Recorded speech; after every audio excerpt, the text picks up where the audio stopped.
Volodymyr Zelensky doit rencontrer Donald Trump ce 18 août et le président des États-Unis attend de son homologue ukrainien une concession qu'il a toujours rejetée.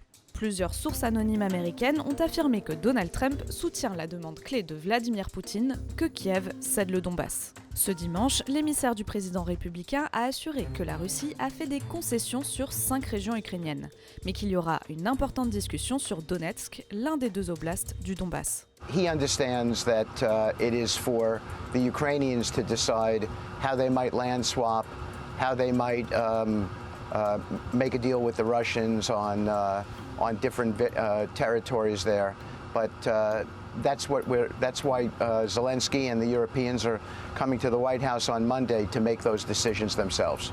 But are reports accurate or inaccurate that the president does support that ask from Putin? I think the president supports a peace deal, Shannon. Donald Trump a déjà déclaré qu'il n'est pas question pour l'Ukraine de récupérer la Crimée donnée par Obama. Mais d'après les derniers échanges, il veut désormais que Kiev cède en totalité les régions de Donetsk et Louhansk et que le front soit gelé dans celles de Kherson et Zaporijia. Le Donbass, collé à la Russie, est un enjeu stratégique car il est riche en charbon et en minerais. La Russie a proclamé en 2022 l'annexion de ces régions. Actuellement, Moscou occupe la quasi-totalité de Louhansk et une partie de Donetsk. Mais les centres urbains de Zaporijia et Kherson sont encore sous contrôle ukrainien. Volodymyr Zelensky a toujours refusé fermement de lâcher le Donbass en s'appuyant sur la constitution ukrainienne, d'autant que cela représenterait un risque militaire.